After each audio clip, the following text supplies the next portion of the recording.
혹시 요즘 들어 이런 걱정 해보신 적 있으신가요? 몸이 예전만 못하다는 느낌. 혹여나 내가 나를 스스로 돌볼 수 없는 순간이 오면 어떻게 하지?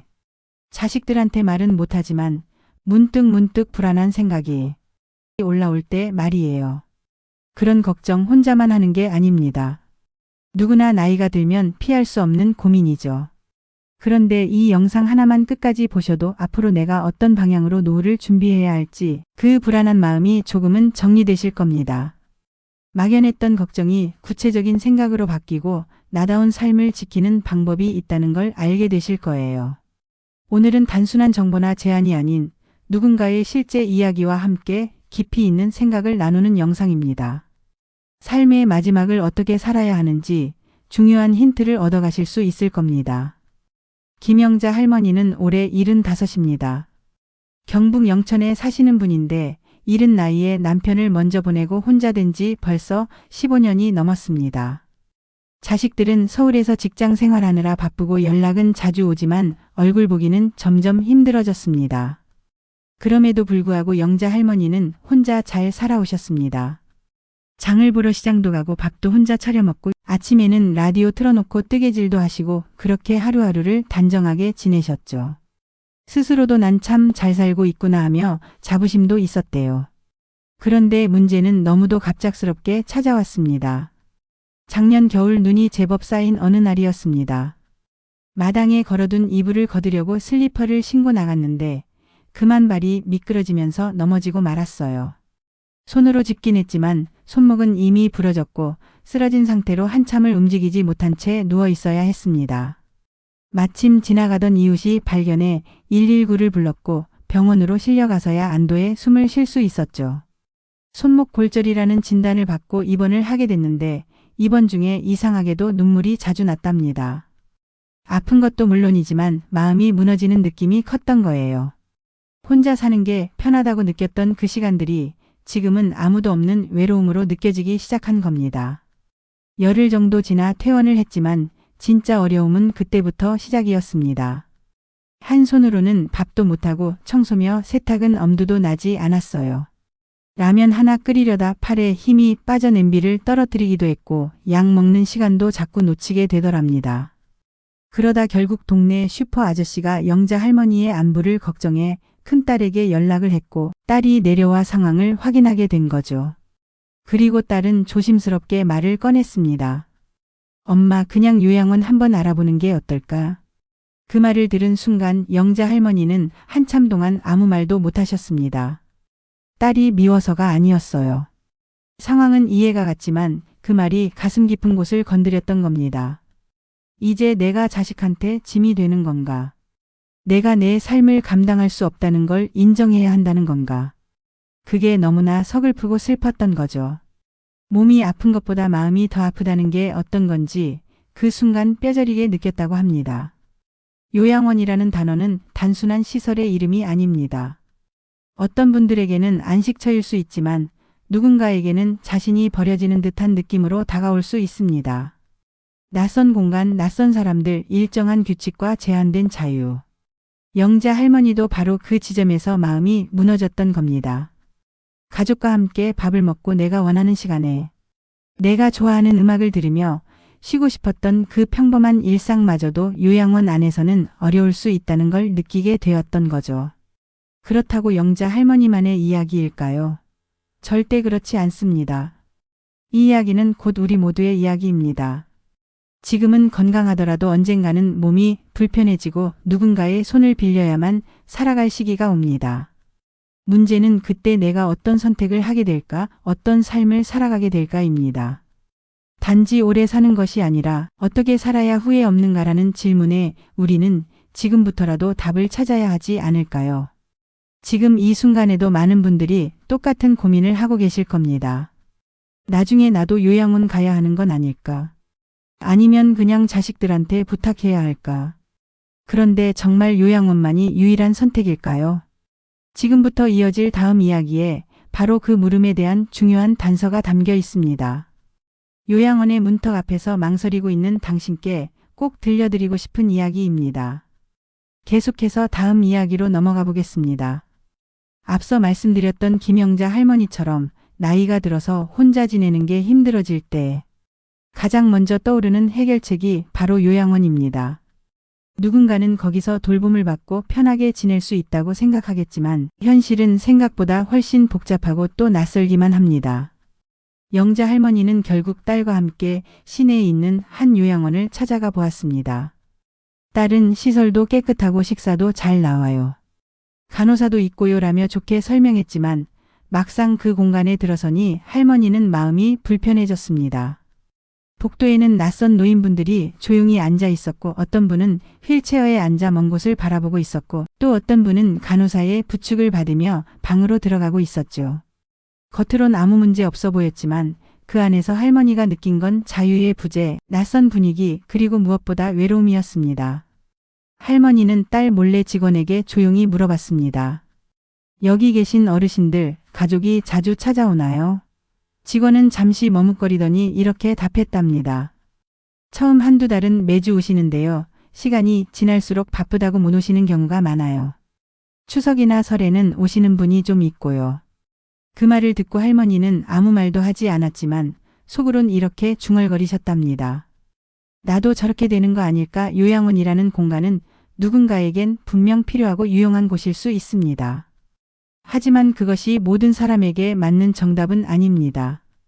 그 안에서는 내 삶의 리듬을 지키기가 어렵고 내가 원하는 방식으로 하루를 보내기가 쉽지 않기 때문입니다. 그리고 가장 큰 문제는 마음이었습니다. 돌봄은 받지만 마음이 채워지지 않는 공간. 그게 바로 영자 할머니가 요양원에서 느낀 핵심이었죠. 요양원이 부담스럽다고 해서 자식 집에 가서 함께 살자니 그것도 만만한 일이 아닙니다. 손주들 눈치 보이고 사위나 며느리에게 미안한 마음이 들고 자식들도 직장 생활에 지쳐 있는데 나까지 얹혀 사는 느낌이 들면 오히려 더 외롭고 초라해지기 마련이죠. 그래서 요즘은 또 다른 선택지를 찾는 분들이 하나둘 늘어나고 있습니다. 바로 공동 돌봄이라는 방식입니다. 꼭 법적인 제도나 대단한 시설이 아니더라도 비슷한 연배의 친구들끼리 소규모로 함께 생활하는 모델이 점점 현실이 되고 있습니다. 이순자 할머니는 올해 72인데 친정어머니를 요양원에 모셨던 경험이 있습니다. 당시엔 그것이 최선이라고 생각했는데 시간이 지날수록 죄책감이 커졌다고 합니다. 엄마는 우리를 위해 그렇게 살아오셨는데 나는 그 엄마를 낯선 공간에 모셔놓고 한 달에 한 번 얼굴 보러 갔던 게 전부였어요. 그게 계속 마음에 걸리더라고요. 그래서 이순자 할머니는 결심했습니다. 나는 그렇게 살지 않겠다고.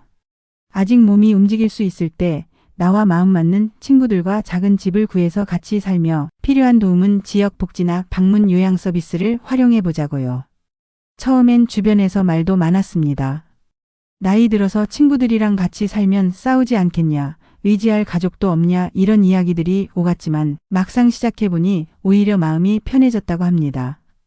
함께 밥을 먹고 아플 땐 서로 챙겨주고 말벗이 있으니 외로울 틈이 없고 무엇보다 내가 누구에게 폐를 끼친다는 죄책감이 없어졌다는 게 가장 큰 변화였죠. 영자 할머니도 딸과 상의 끝에 요양원 대신 지역 복지센터와 연계해 하루 2번 방문 요양 서비스를 신청하고 근처에 사는 사촌 언니와 같은 건물의 다른 층에 살기로 했습니다. 완벽하진 않았지만 누군가와 연결돼 있다는 것만으로도 마음이 많이 안정됐다고 합니다. 그리고 무엇보다 중요한 건 여전히 내가 내 삶의 중심에 있다는 느낌이 들었다는 겁니다. 내가 스스로 결정하고 나답게 살 수 있는 공간. 그게 요양원 밖에서 찾은 진짜 해답이었습니다. 하지만 여기서 끝이 아닙니다. 이렇게 공동 돌봄이나 방문 서비스를 통해 내 삶의 형태를 어느 정도 유지할 수 있다 해도 여전히 해결되지 않는 문제가 하나 남아 있습니다. 바로 준비입니다. 나는 지금부터 무엇을 준비해야 이런 삶을 선택할 수 있을까? 돈은 얼마나 있어야 할까? 인간관계는 어떻게 유지해야 할까? 혼자 살기 위해 어떤 정보를 미리 알아놔야 할까? 많은 분들이 요양원이 아닌 삶을 꿈꾸지만 막상 준비는 되어 있지 않은 경우가 대부분입니다. 그렇다면 지금부터는 그 준비에 대한 이야기 그리고 실제 사례를 통해 우리가 어떤 선택을 할 수 있는지 함께 살펴보려고 합니다. 삶의 방향을 바꿔주는 결정적인 힌트, 바로 다음 이야기에서 만나보실 수 있습니다. 앞서 말씀드렸던 것처럼 요양원 대신 삶을 스스로 선택하고 싶다면 준비가 되어 있어야 합니다. 준비되지 않은 자유는 오히려 불안으로 이어지고 아무리 좋은 대안이 있어도 그것을 받아들일 힘이 없으면 결국 다시 가장 쉬운 길, 가장 익숙한 길로 돌아가게 되죠. 그래서 오늘은 어떻게 준비할 것인가에 대한 현실적인 이야기, 그 중에서도 가장 실천 가능한 방법들을 나눠보려 합니다. 박노식 어르신은 올해 71살입니다. 퇴직 후 한동안 허탈감에 빠져 지냈고 가족들과도 소원해졌습니다. 그러다 우연히 마을 주민센터에서 운영하는 노인 정보화 교육을 듣게 됐고 그 수업에서 노년의 자기 설계라는 표현을 처음 접했다고 해요. 처음엔 생소하고 좀 딱딱하게 들렸지만 그 안에는 굉장히 중요한 메시지가 들어 있었습니다. 이제는 누구도 우리의 노후를 대신 설계해주지 않는다는 것. 결국 나 스스로 나의 삶을 계획하고 선택하고 책임져야 한다는 의미였죠. 박 어르신은 그 수업을 들은 뒤 하나씩 정리를 시작했습니다. 먼저 살고 있는 집. 혹시 내가 불편해지더라도 엘리베이터 없는 고층 빌라에서 혼자 살 수는 없다는 판단에 무리하지 않는 선에서 전세 아파트로 이사를 했습니다. 1층은 아니지만 관리가 쉬운 곳으로요. 두 번째는 경제적인 부분이었습니다. 노후자금이라고는 국민연금과 조금 남은 퇴직금뿐이었지만 매달 고정 지출을 줄이고 꼭 필요한 보험은 유지하고 소소한 취미생활을 하면서도 돈이 새어나가지 않도록 가계부를 다시 써보기 시작했죠. 이런 작은 습관 하나가 삶을 많이 바꿨다고 합니다. 불안이 조금씩 통제감으로 바뀌는 걸 느꼈다고요. 세 번째는 인간관계였습니다. 퇴직하고 나면 사람들과의 연결이 뚝 끊기죠. 그런데 박 어르신은 일부러 동네 도서관에서 자원봉사를 시작했습니다. 처음엔 책을 정리하는 게 전부였지만 시간이 지나며 같은 시간에 오는 할머니들과 이야기를 나누게 되었고 커피 한잔 하자는 말도 오가고 그렇게 말벗이 하나둘 생겨났습니다. 사람은 누구나 이야기할 대상이 필요하고 내 이야기를 들어주는 존재가 있다는 것만으로도 살아갈 힘이 생깁니다. 내가 누군가에게 의미 있는 존재다라는 느낌은 나이를 불문하고 우리 삶에 꼭 필요한 감정입니다. 그리고 마지막으로 준비해야 할 것은 바로 정보입니다. 지금 우리 주변에는 생각보다 많은 복지제도와 지원이 있습니다. 방문 요양 서비스, 식사 배달, 응급호출벨 설치, 심리상담, 평생교육 프로그램 등은 이미 국가나 지자체에서 지원하고 있는데 막상 우리는 그 존재를 잘 모릅니다. 박 어르신은 주민센터 복지사와 상담을 받아 필요한 서비스를 하나하나 연결했고 지금은 매주 2번 요양사가 방문해 청소와 식사를 도와주고 한 달에 한 번 심리상담도 받고 계신다고 합니다. 무엇보다 중요한 건 내가 이런 걸 받을 수 있다는 사실을 알고 있다는 점이죠. 아는 것이 힘이라는 말 노년에 더 절실해집니다. 김영자 할머니 역시 딸과 함께 동네 복지관에서 1인 노인 가구 지원 사업을 신청해 생활에 큰 도움을 받고 계십니다. 가끔은 작은 모임에도 나가게 됐고 이젠 동네에서 인사 나눌 얼굴들이 생겼다고 하십니다. 그게 사람을 버티게 해주는 힘이라고요. 준비된 노년이란 거창한 계획이 아닙니다. 내가 나를 돌볼 수 있는 틀을 하나씩 갖춰가는 거, 그리고 그 틀 안에서 내 감정을 지킬 수 있는 마음의 방어막을 만들어가는 거, 바로 그런 거라고 생각합니다. 그런데 여기서 한 가지 아직 우리가 짚지 않은 중요한 문제가 남아 있습니다. 바로 관계입니다. 삶을 잘 설계해놨다 해도 내가 나를 잘 돌보게 됐다 해도 어느 순간 사람과 사람 사이에서 오는 외로움, 정서적 고립감은 다시 찾아옵니다. 준비도 했고 대안도 만들었는데도 어쩔 수 없이 찾아오는 그 막막함. 인간은 혼자서 살 수 없는 존재라는 걸 다시 깨닫게 되는 순간이죠. 그렇다면 이제 우리는 이런 질문을 던져야 합니다. 나의 노년 나 혼자 지켜야 할까? 아니면 함께할 사람들을 다시 찾아야 할까? 관계가 멀어진 가족, 연락이 끊긴 친구 혹은 새로운 사람들과 다시 연결될 수 있을까? 정서적 고립에서 벗어나기 위해 우리는 어떤 용기를 내야 할까? 지금부터는 바로 그 이야기를 함께 나눠보려 합니다. 삶을 견디게 해주는 건 결국 사람이라는 사실, 그리고 그 사람들과 다시 연결되기 위해 우리가 어떻게 달라져야 하는지를 말이지요. 아무리 준비가 잘 되어 있어도 우리가 놓치기 쉬운 것이 하나 있습니다. 바로 사람과 사람 사이의 관계, 정서적인 연결감입니다. 밥을 혼자 먹고 TV를 혼자 보고 하루 종일 말 한마디 안 나누는 날이 반복되다 보면 어느 순간부터 내가 여기에 존재하는 이유가 흐릿해지기 시작합니다. 사람은 누구나 누군가에게 필요한 존재라는 느낌을 통해 삶의 의미를 찾습니다. 그런데 나이가 들수록 그 감정이 자꾸 줄어들고 결국 혼자인 느낌이 깊어지면 그게 곧 외로움이 되고 외로움은 병이 됩니다. 몸보다 마음이 먼저 아프게 되는 거죠. 임정순 할머니는 올해 69입니다. 은퇴 후 남편과 함께 살다가 남편이 먼저 세상을 떠났고 자녀들은 모두 외국에 있어 연락은 가끔 영상통화로만 합니다. 혼자 사는 게 익숙해질 줄 알았는데 시간이 갈수록 그 익숙함이 텅 빈 것처럼 느껴지더랍니다. 어느 날 새벽 TV 소리 말고는 아무 소리도 없는 집에서 내가 이 집에 살아있는 게 맞나 싶은 생각이 들었다고 해요. 그때 할머니는 결심하셨습니다. 다시 누군가와 연결되어야겠다고. 처음엔 지역 복지관의 그림 교실에 나가면서 사람들과 조금씩 말을 섞었고 주말마다 자원봉사를 시작하면서 얼굴을 아는 이들이 하나둘 생겼습니다. 지금은 같은 그림반 친구들과 주 1회씩 돌아가며 집에서 간단한 점심을 해먹는 모임도 만들어졌고 그 모임이 삶의 버팀목이 되었다고 하시더군요. 정서적 연결은 대단한 게 아닙니다.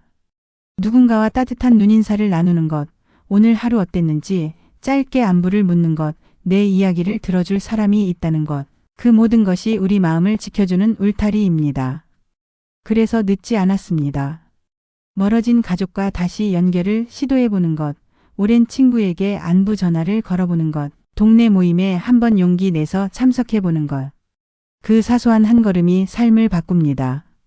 관계를 회복한다는 건 누군가를 설득하거나 용서를 구하는 게 아니라 그냥 다시 연결선을 만드는 일입니다. 그게 때로는 전화 한 통, 짧은 메시지 하나면 충분할 수도 있습니다. 박노식 어르신도 그런 경험을 하셨습니다. 몇 년 전 딸과 사소한 말다툼 이후 연락을 끊고 지내다가 문득 이대로 끝내선 안 되겠다는 생각이 들어 손편지를 써서 보냈답니다. 별 내용 아니었어요. 아빠가 미안하다. 보고 싶다. 딱 그 두 줄이었죠. 그런데 며칠 뒤 딸에게서 전화가 왔고 그 순간 박 어르신은 말없이 한참을 울었다고 했습니다. 관계는 때론 한마디로 회복됩니다. 우리 안에는 여전히 서로를 향한 마음이 살아있기 때문이죠. 그리고 관계가 회복되면 삶의 마지막도 훨씬 따뜻하게 준비할 수 있습니다. 요즘은 삶의 마무리에 대한 준비도 스스로 하는 분들이 늘고 있습니다. 연명 의료 중단에 대한 사전 의향서, 장례 방식, 재산 분배, 사후 정리 등은 이제 더 이상 부끄러운 이야기가 아닙니다. 오히려 내가 내 삶을 마지막까지 주도하는 선택이며 내 가족에게 남기는 마지막 배려이기도 하죠. 삶의 끝을 준비한다는 건 죽음을 준비하는 게 아니라 지금의 삶을 더 가치 있게 만드는 과정입니다. 나중에 누군가가 아닌 내가 나를 위해 결정해 줄 수 있도록 지금부터 생각해 보는 것. 그것이 준비된 삶의 마지막입니다. 김영자 할머니는 지금도 혼자 살고 계시지만 더 이상 외롭지 않다고 하십니다. 근처에 사는 사촌 언니와 매일 통화하고 복지관에서 만난 친구들과 소소한 모임도 갖고 건강이 허락하는 한 하루에 한 번은 꼭 밖으로 나간다고 해요. 작은 마을 안에 내가 아는 사람들이 있고 내가 없어지면 누군가 나를 찾을 사람이 있다는 것. 그것만으로도 삶이 든든하게 느껴진다고 말하시더군요. 요양원은 가지 않기로 했고 앞으로도 스스로를 돌보며 살 수 있도록 지금 할 수 있는 일들을 계속 해나가겠다고 하셨습니다. 영자 할머니는 결국 선택했습니다.